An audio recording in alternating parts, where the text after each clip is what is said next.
رات کا کھانا تیار کر کے میں فارغ ہوئی تو باورچی خانے سے نکلتے ہوئے میری نظر دیوار پر لگی گھڑی پر پڑی۔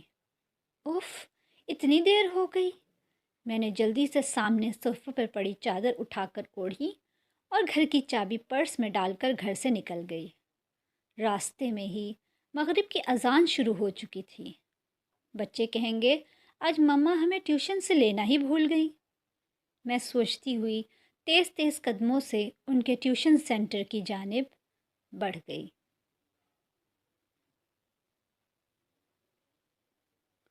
مما، آپ نے اتنی دیر لگا دی؟ 7 سالہ ریحان شکایتی نظروں سے مجھے دیکھتے ہوئے بولا، جبکہ 6 سالہ انم بھی منہ پھلائے چل رہی تھی۔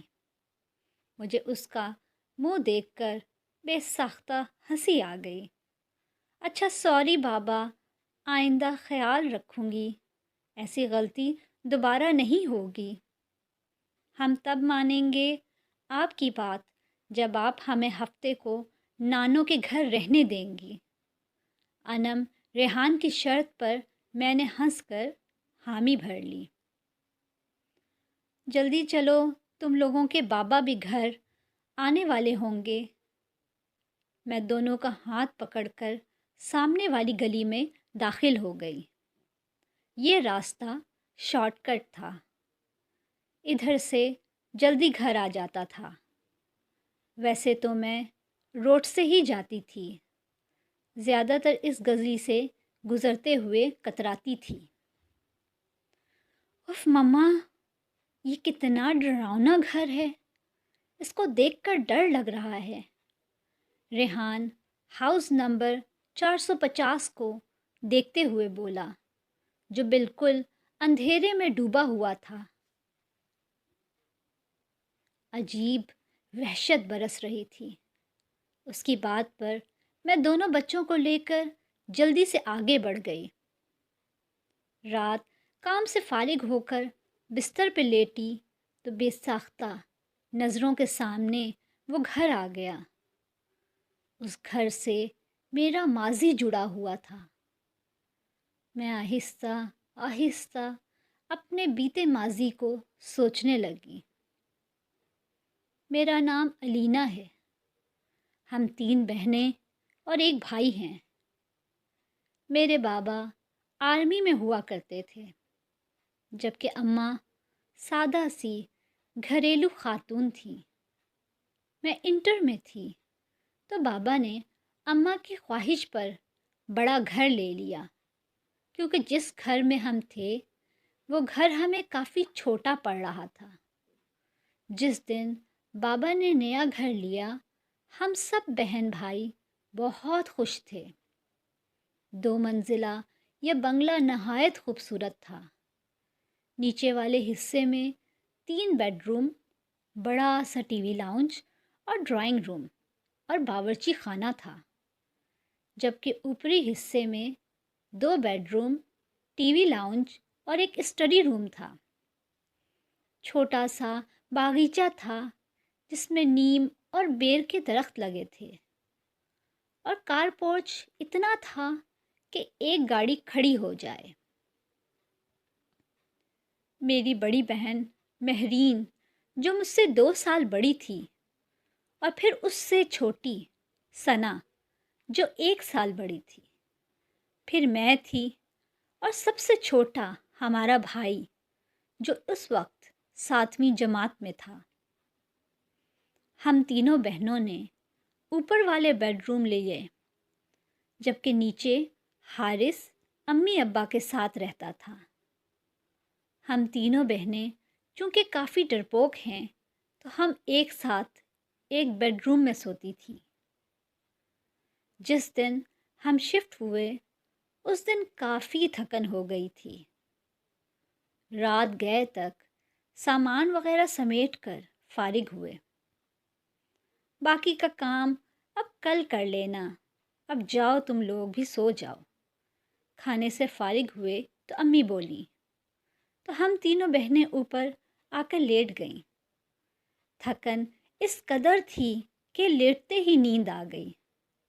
ابھی سوئے زیادہ دیر نہیں ہوئی تھی کہ مجھے نیند میں ایسا لگا کہ کوئی باہر دروازہ بجا رہا ہے۔ میں نے اٹھ کر دروازہ کھولا تو سامنے کالی بلی کھڑی مجھے گھور رہی تھی۔ اس کو دیکھ کر میری بے ساختہ چیخ نکل گئی۔ میری چیخ پر میری بہنیں گھبرا کر اٹھ گئیں۔ کیا ہو گیا؟ سب خیر تو ہے؟ مہرین نے میرے پاس آ کر پوچھا۔ تم بلی سے ڈر گئیں؟ اس نے حیرت سے بلی کو دیکھتے ہوئے کہا، اور میں شرمندہ ہو کر واپس بستر پر آ کر لیٹ گئی۔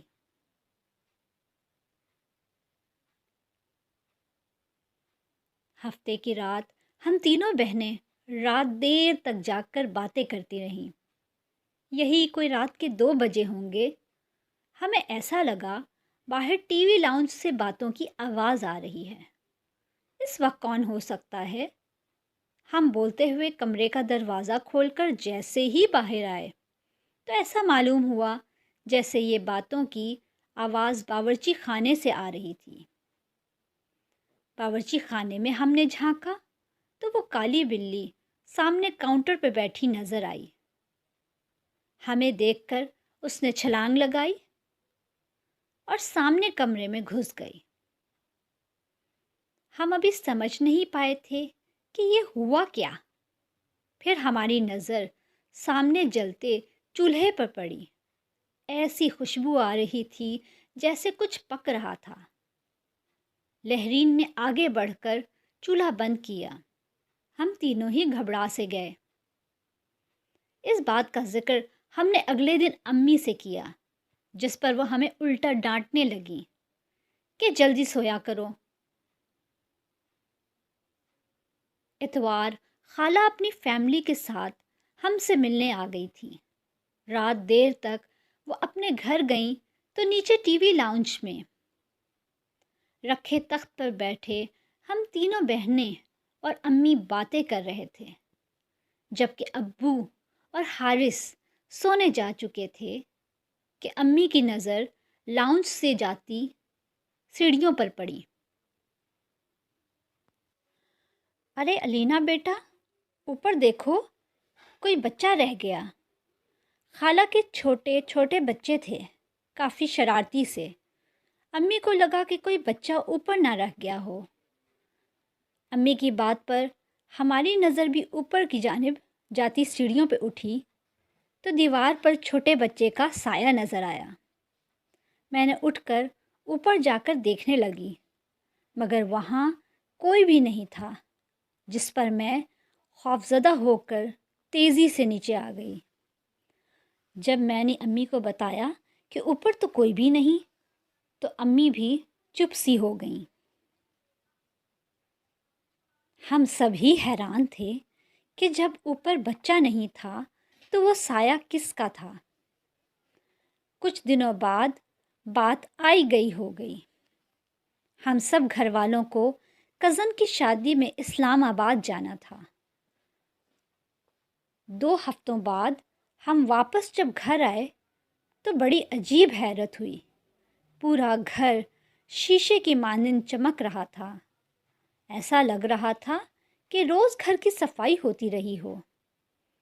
ہمیں یہ سب دیکھ کر بڑی حیرانی ہو رہی تھی، بلکہ حارث بولا، ایسا لگتا ہے روز کام والی آ کر کام کر کے جاتی تھی۔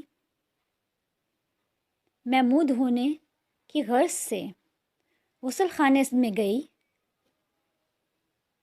تو غسل خانے کا گیلا فرش دیکھ کر مجھے حیرت کا دھچکا لگا۔ ایسا لگ رہا تھا جیسے کسی نے غسل خانہ استعمال کیا ہو۔ پھر تو یہ معمول بن گیا۔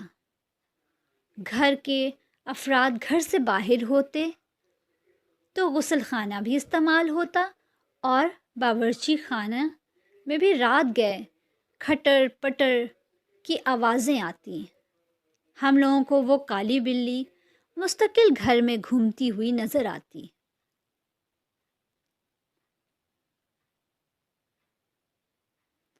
ہم لوگ اب آہستہ آہستہ ان باتوں کے جیسے عادی ہوتے جا رہے تھے جب وہ ہولناک واقعہ رونما ہوا، جس کے بعد ہم نے فوراً وہ گھر چھوڑ دیا۔ رات کے کسی پہر امی کی آنکھ کھلی تو انہیں محسوس ہوا کہ چھت پر کوئی ہے۔ وہ سمجھیں ہم بہنیں سونے کے بجائے گپوں میں مصروف ہیں۔ وہ دبے قدموں سے چھت پر آئیں۔ وہاں گول دائرے میں 10-12 عجیب شکل والوں کو بیٹھے دیکھا۔ وہ منظر اتنا خوفناک تھا کہ امی بے ہوش ہو گئیں۔ فجر کی نماز کے لیے جب ابو اٹھے اور امی کو کمرے میں نہ پا کر لاؤنج میں آئے تو انہیں سیڑھیوں پر امی اوندھے منہ پڑی نظر آئیں۔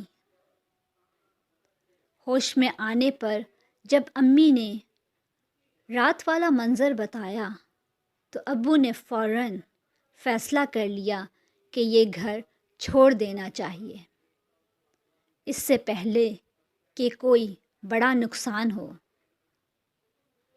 تاہم ہم نے وہ گھر چھوڑ دیا۔ آج اتنے برس گزر جانے کے بعد بھی سوچو تو خوف کی سرد لہر ہمارے جسموں میں دوڑ جاتی ہے کہ ہم 6 ماہ جس کو بلی سمجھتے رہے، در حقیقت وہ ایک جن تھا۔